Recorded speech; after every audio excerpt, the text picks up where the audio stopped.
Hey guys, and welcome to episode 251 of the OCDstories.com podcast. Now in this episode I got back on therapist Ashley Annestedt, and I got her on specifically to talk about teletherapy for OCD. That is simply doing therapy over the internet via a video platform. So Ashley is licensed in 6 states in the US. As you may or may not know, you have to get licensed by state. You can't be licensed for the whole country. So Ashley has purposely gone out her way to get many licenses so she can work with more people in more parts of her country. I got her on specifically for that reason, really. She's been doing teletherapy for more than 5 years. I wanted to get her on to pick her brain around doing teletherapy. Specifically for OCD, I should add. So maybe you've had to go to teletherapy because of COVID. You can't see your therapist in person. Maybe you did that because there's no therapist near you. Either way, I hope this episode offers you something, whether you're just doing teletherapy temporarily because of COVID or whether it's something you'll be doing ongoing because it's your preference. I hope this episode has something for you. It's worth me adding, it's pretty glitchy in places. When we recorded, for some reason the quality wasn't great, so please bear with that. It's not too bad. Talk to Ashley about what's new with her, when teletherapy may be useful, how it can help people do exposures where they are triggered, tips for getting the most out of teletherapy, when teletherapy may not be right, using the interactive features of video therapy platforms, tips for therapists transitioning to teletherapy, what to prepare before your first teletherapy session so that it runs smoothly, words of hope, and much, much more. And a quick shout out for our podcast partners, NoCD. NoCD Therapy matches you with a licensed therapist trained to treat OCD, offers a personalised treatment plan delivered through face-to-face video sessions. Between therapy sessions, you can use their therapeutic tools in the app 24/7, message your therapist, and learn what helps other people in their OCD peer community. To find out more, head to go.treatmyocd.com/the OCD stories or click the link in the episode description. So there you have it. Thank you so much to Ashley for her time. As always, thank you to you guys for listening. I appreciate it. And without further ado, here is Ashley. On the podcast today, I have Ashley Annestedt. Ashley is a licensed clinical social worker specializing in OCD, anxiety, and neurobehavioral disorders. Ashley is a licensed to provide therapy in 6 US states. Welcome back to the show, Ashley. Thanks, Steve. Is it still 6 or has it gone up? It's still 6, working on a 7th. Nice. Option. So I guess just, since we last spoke, I think it was like episode 142 or something. So just a catch up, kind of where you've been at, what's new with you, just anything you want to share. My family and I had a big move to Mexico, so we are now living in central Mexico, and I'm working on some projects here and some other projects in South America right now. And it's kind of what's going on in my world. Same practice, same states. Like I said, working on that 7th, but it's being put on hold for the time being since most of the states are kind of still in shutdown mode. Yeah. And with getting licenses in new states, can you do that online or do you have to go to the state to take the exams? I can't speak for all states, but all of my states so far, it's just been kind of the paperwork and bureaucratic process. The original test that's taken, at least for clinical social workers, you just forward the test scores basically. So okay. Time, thank goodness. Otherwise, I had 6 licenses if I had to take this test, that's for sure. Yeah, understandable. Cool. Well, no, thank you for the update.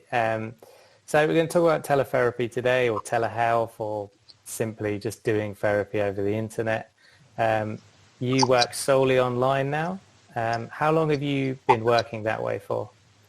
Goodness, this would be, I think, my 5th year, 100% telehealth. It started percentage and just grew over time, and then eventually got to the point where, a brick and mortar office was just no longer necessary. So I think it's full switch. Yeah, that's awesome.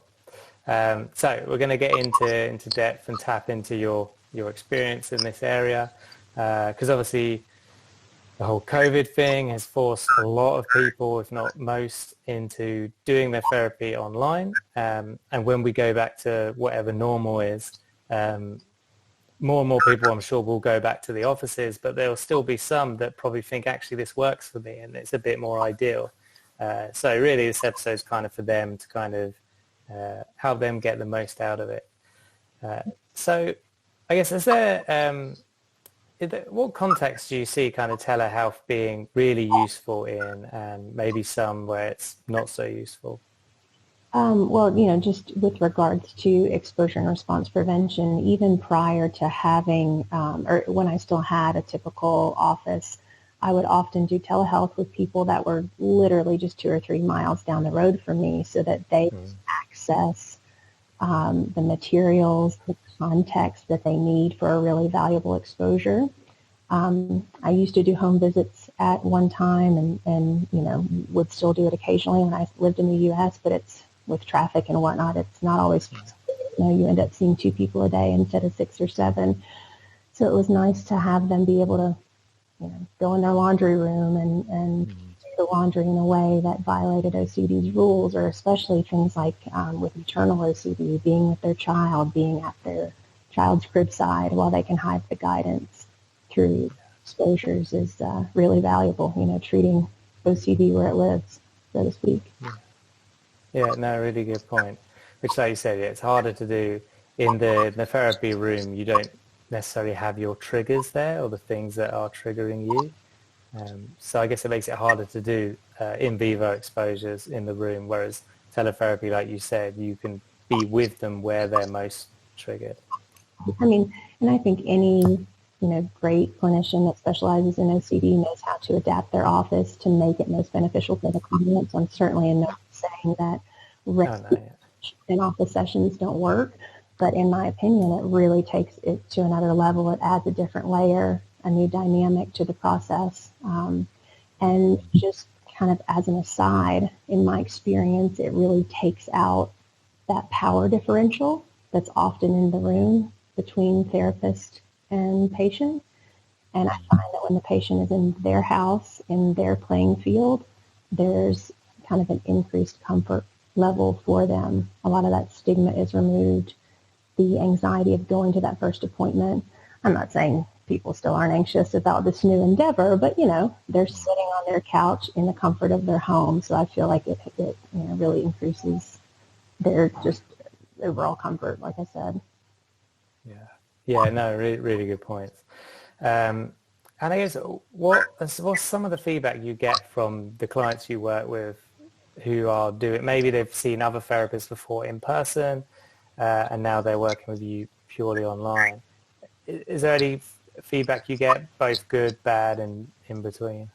Yeah, I mean, a lot of positive feedback with regards to many of the things that we just mentioned, the comfort of being in their home, being able to actually do really valuable exposures in the context of their personal living environment and come come into access with some of those materials.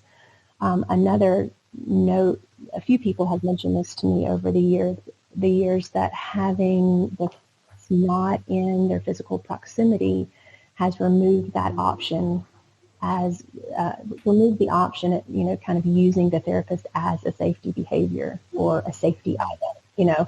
Yes, I'm going to hold this knife, but I know, quote unquote, Ashley won't let anything bad happen. She really won't let me stab that person, or she really won't let me hurt myself. And so I feel like, not having physical proximity to the patient can remove some of those aspects and really increase the value of the exposure overall. Yeah, that's a really good point. I've never thought about it like that. Yeah, it does remove that crutch of, and that's really interesting. So one of the questions I wanted to ask is about how anyone who's doing teletherapy or they're going to do teletherapy, how they can get the most out of it as a client. So what are some of the things they should be thinking about or preparing, or, just anything that can help them transition into teletherapy if that's what they want to do? So some of the basics, you definitely want as much of a private spot as possible, which has naturally been very difficult during COVID since everybody's children, are still home and spouses are often home. But in the context of kind of day-to-day life pre-COVID, or hopefully if there's a post-COVID, having a private space, having a decent internet connection, being, prepared for maybe some bumps in the road with regards to, internet speeds and things like that. Naturally, that doesn't happen very often. But most importantly, what I try to do with my patients is the session prior, or at the end of every session, planning for the next session in a flexible manner. But if we know to need some sort of specific item, having that at their disposal. If we know we're going to do some exposures in the nursery, then going ahead and getting set up in that space, just so no session time is wasted kind of doing things last minute or pulling things into the session.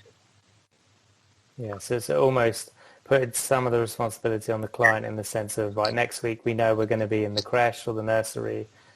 Make sure X, Y, and Z object is in there before the start of the session. And, that it takes a little bit more pre-planning, and it might be for the therapist too, because you can't just, kind of look through notes and think about the content of the session 5 minutes before. You really do some concrete treatment planning in advance. Yeah, no, that makes sense. And you mentioned the room there, and something I've noticed, the COVID has kind of forced me into doing teletherapy, and it's been pretty good.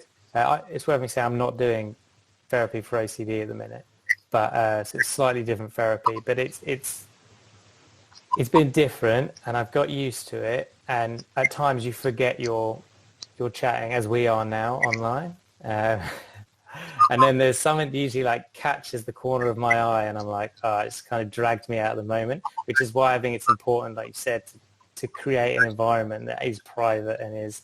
So beyond kind of trying to like separate yourself in a room, is there anything else you think that could make, I don't know, the setting more therapy-like, if that makes sense? Some people do tell me that it feels like there's a lack of connection. Everybody's different with, I think, how much physical contact they need and physical intimacy, appropriate intimacy, obviously. So I feel like the more somebody gravitates for that need for connection, sometimes telehealth is not always the best fit for them. And of course, telehealth is not the best fit for everybody, just because it's a very effective, vehicle for these types of treatments doesn't mean it's great for everybody. But in terms of, preparing yourself, one other thing I do want to kind of circle back and mention when we talked about the therapist, kind of being a safety signal or whatnot, pets in the same way. Over the years, I will see, of course, having a cat in a room doesn't really matter as long as it's not a distraction. But at times, the cat ends up serving as an escape from a really difficult conversation. Let me let the cat out, or do you mind if I hold the cat and pet it the entire session? So kind of being mindful of some of those pieces as well. That's a really good point. And I guess with the cat or the dog, stroking it for some people can be quite regulating and quite calming, which is obviously kind of stopping the positive effects of doing response prevention or ERP. So I set up together with the patient pretty clear boundaries. Like, of course, if you want to pet your animal at the beginning of the session and that's just kind of self-soothing to you, then by all means go for it. But, when it comes to carrying the cat around in the midst of the middle of an exposure, not so much. We're not going to do that. Yeah, good point. And how often do you how often are your clients like walking about? And I don't necessarily mean in their home, but like, let's say they've got a fear, some kind of obsessive fear about death. So maybe them being in a graveyard is a good, but how often are they kind of out and about, obviously holding their device? I would say, just on average, probably every other session. Of course, if their fears are conducive to things that we need to leave the house for, of course. But yeah, that's another reason that telehealth is a very valuable tool. In that case, we typically switch off video and just totally go to audio, which actually, in my opinion, increases the value of the exposure because they don't have the distraction of having to stare at me the whole time. They're getting the and the clinical feedback and all the good pieces that we need for effective ERP, but they're with somebody yet having to face it alone, if that makes sense. So that is a very different exposure than me kind of walking side by side with them through the graveyard, for your example. Yeah, that's a very good point. And from I would say a social anxiety point of view, but anyone who's maybe a bit more fearful of what others are thinking of them, holding up their phone, speaking kind of face to face is a bit more weird than if you got the camera off, it's in your pocket, you could be talking to anyone. And again, if your therapist is, I'll stick with the graveyard, and sorry if that triggers anyone, but yeah, if you've got the therapist with you in the graveyard, it's great if no one's about, but if there's other people around, I know I would be like, oh no, what are people, people thinking? I end up tapering yourself as a patient, not really wanting to, not focusing on the exposure. Yeah. It can also be really great for things that are just simply not accessible to the therapist. So because I'm licensed in Colorado, I've worked with a lot of mountain climbers, rock climbers, et cetera, that might have some fears around climbing and other specific obsessions. And I'm not a mountain climber and I don't really want to try, especially in the middle of trying to do my work. So to be able to help in those situations, they're literally on the side of a mountain, but they're having a session. Really cool advantages there. Yeah, that is. But then maybe you should be facing your fear of the mountain. And I wouldn't do it on their time, though. How about that? Yeah, fair enough. And how often are you bringing in, obviously when it's applicable, but I guess how often are you bringing in family members? And that could be wife, husband, mum, dad, or even son, daughter, and obviously millions of other family members. But how often are you bringing them in? And so how do you kind of bring them into the sessions? I think I bring family members in just as much or as little as somebody who's doing typical office sessions might, if it's, if it's conducive to their treatment plan and necessary. I take that back. I might take advantage of that a little more because if they are home, then it's obviously so convenient to set up some exposures around that. So if a patient, for example, had fears of harming their child, we don't even really have to get the child involved, whereas if I had to ask them to bring the child to the office, that's a whole big deal for them, of course. But instead, we might just plan, all right, Dad, you're just going to walk into the kitchen and you're going to stand next to your son who's also maybe coloring at the counter, and you're going to chop some vegetables at the same time. So the kid doesn't even know he's part of the exposure other than he's watching Dad, chop up some vegetables and hears some strange woman's voice in the background. But those are really convenient moments that can add some depth to the exposures. Yeah, no, that makes sense. And the next question, obviously, it depends on, some CBT therapists will use a lot of kind of like paper, and I mean in the sense of like drawing stuff out and how do you get around that? I guess whether you do this or whether you don't, how would you think people would get around that over teletherapy, if that makes sense? Like you're drawing something. So almost all the platforms, specifically the one that I work with, have whiteboard applications, screen shares, etc. So most often I can draw on the whiteboard, they can draw on the whiteboard. There's a few devices that might not be compatible with that, but I don't run into that very often. So they can draw on the whiteboard. I also have a lot of kind of graphic information that can be edited on that whiteboard, so they don't have to draw out the whole chart or whatever it might be. They can just fill in the blank literally with their finger if they have a touch screen, or type it in, or use their mouse to kind of draw out things. So I've really adapted it as much as humanly possible, and I haven't run into any really significant barriers so far. Yeah, no, that makes sense. It didn't even cross my mind that there would be a sort of a whiteboard feature. Yeah. That makes it good.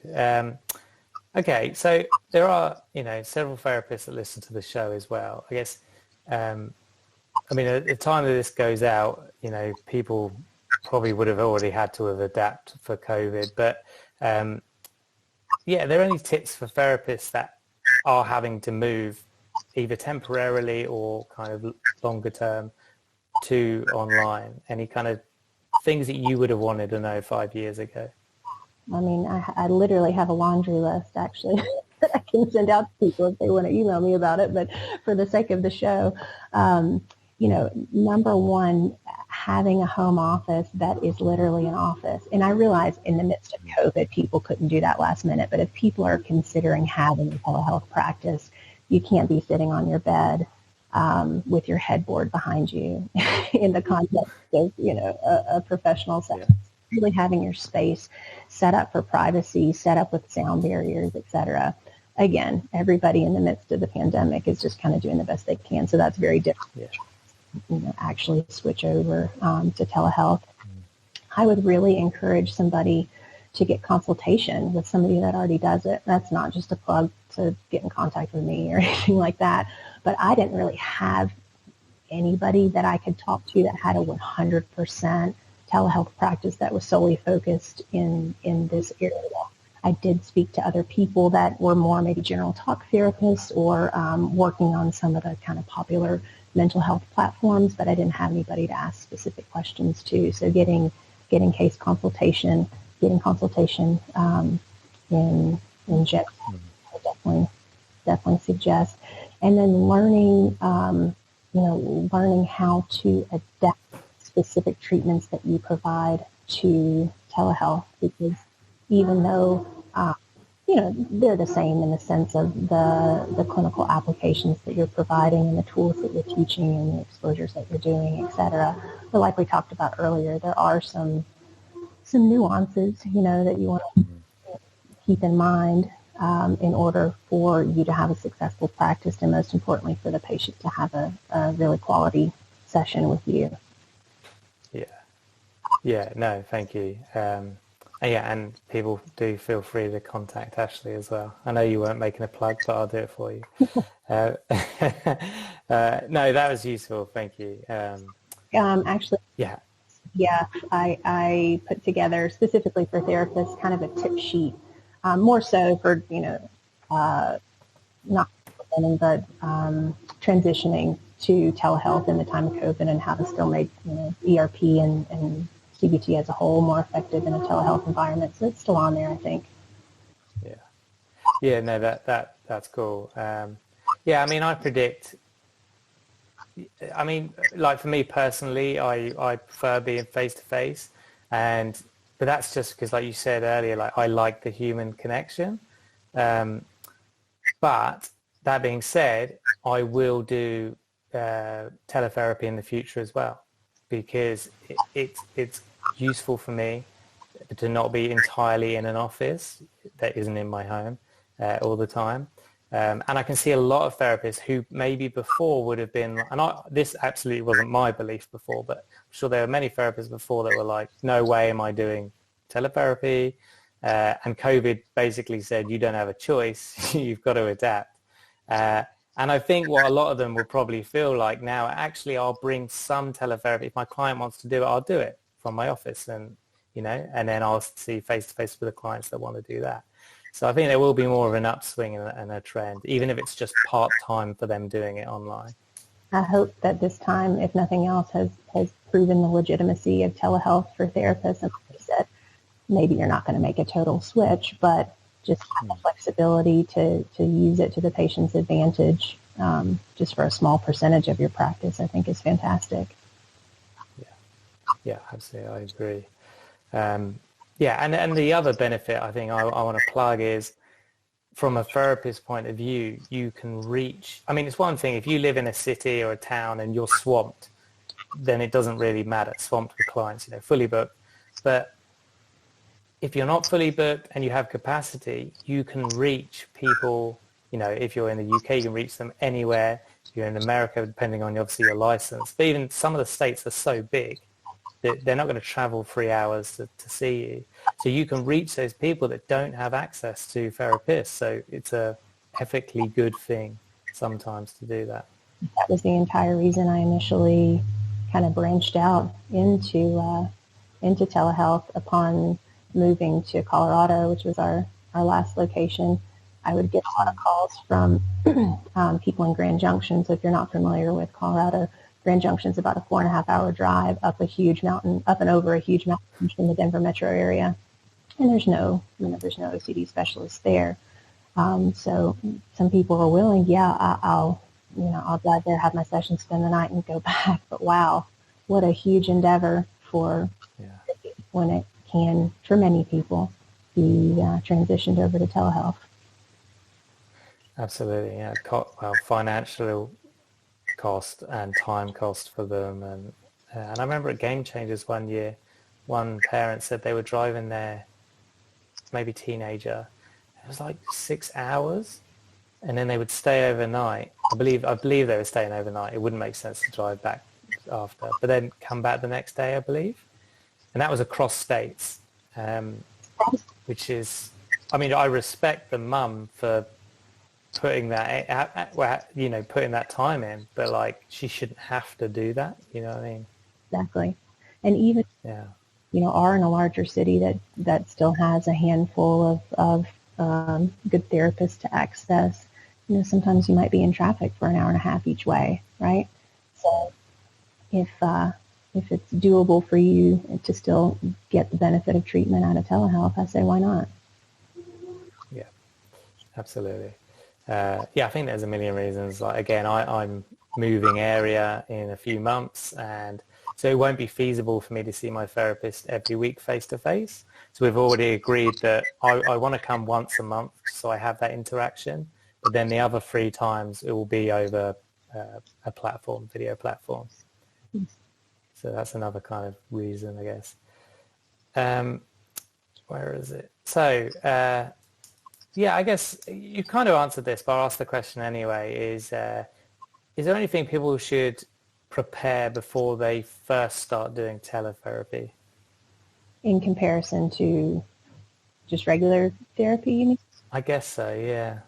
Even if it's like technology or anything like this. So I just personally, I have like a sheet that I send out to new patients just so that they can prepare. So what's on there is like just little simple things, how to do a speed test if they're just not aware of their internet capacity, just to make sure that they can even use the platform that we need.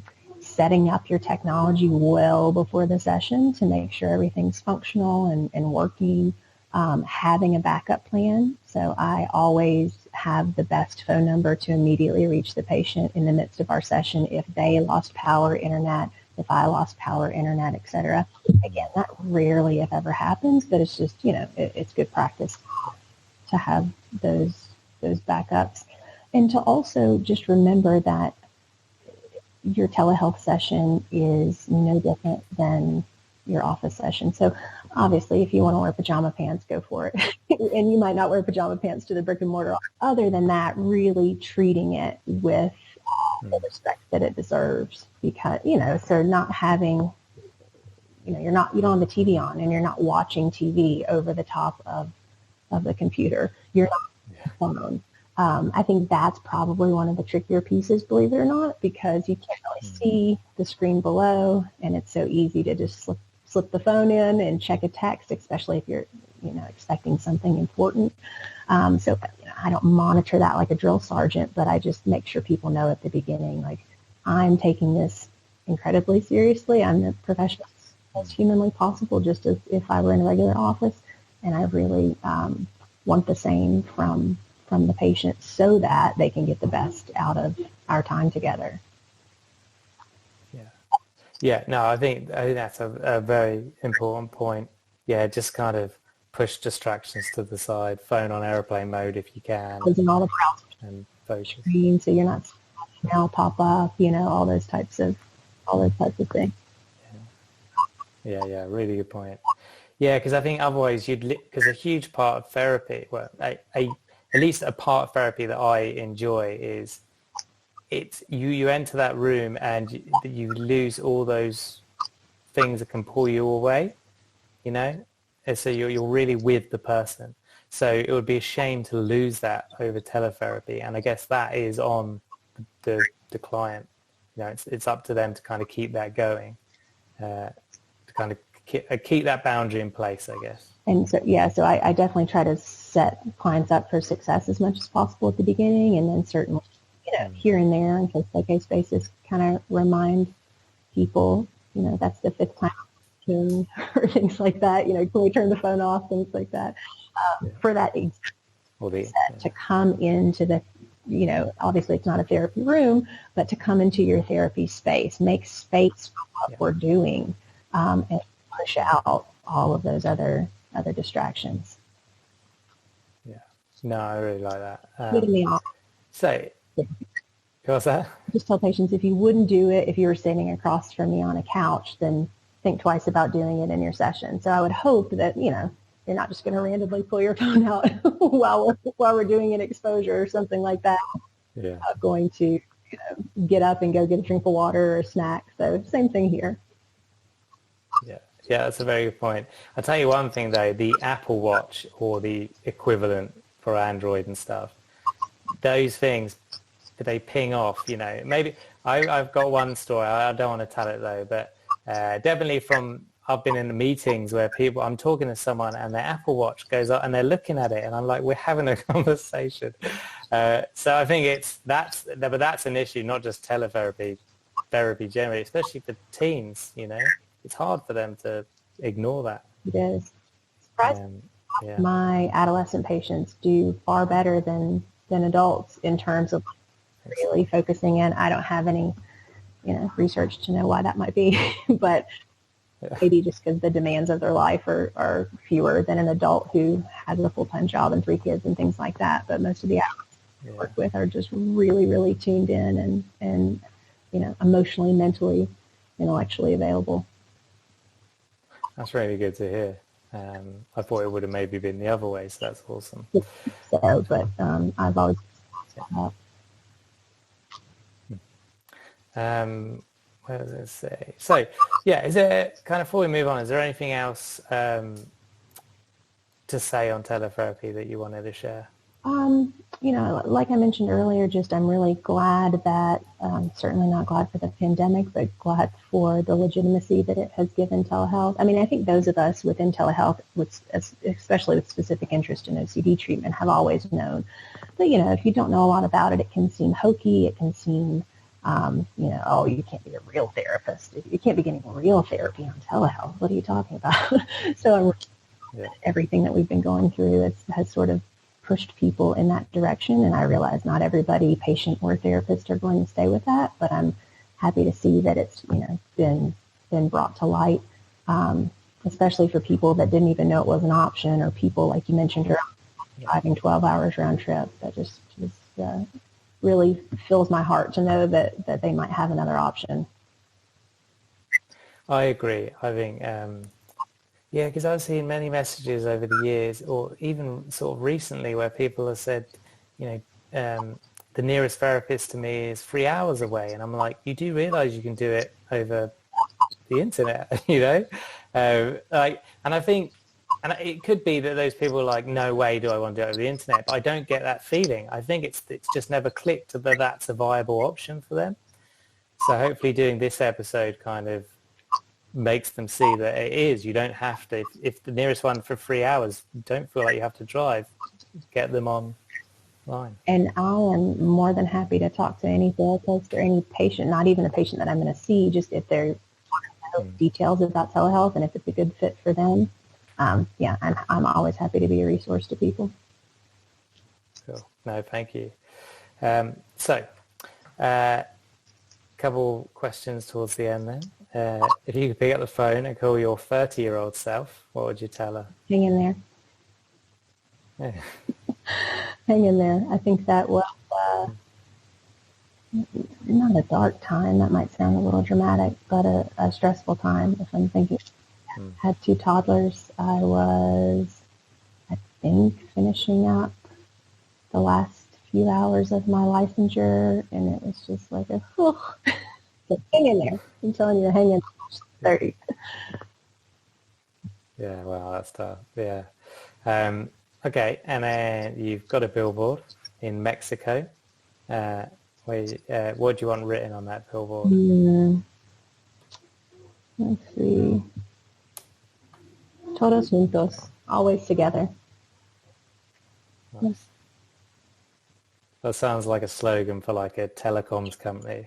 Maybe that's like planted in my brain. I might pass it.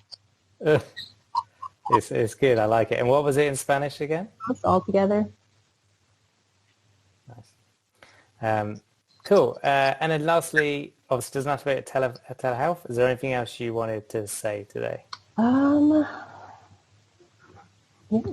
Just if you're interested in looking at it as an option, even if you feel like, even if the therapist in your area doesn't offer it, but you're in a position that you can't do it otherwise, whether it's drive time or no child care, just any kind of barrier, ask them if they'd be willing.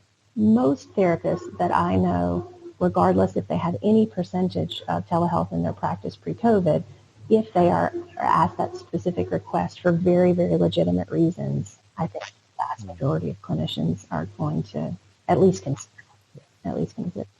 Absolutely. Yeah, I agree with that. Yeah. Ultimately, therapists want to help, and if they can, most of them will. Yeah. Cool. Look, thank you so much for coming on. I think this is a very worthy topic to talk about. So thanks for your time. Thanks, Stu. Good to see you. Thanks a lot to you guys for listening. Thank you to Ashley for her time. And don't forget, today's episode is sponsored by NoCD. To find out more about NoCD and their therapy platforms, head to go.treatmyocd.com/the OCD stories. And quick disclaimer, guys, this podcast is not therapy, it is not a replacement for therapy. Please seek treatment from a trained professional. Until we speak, take care.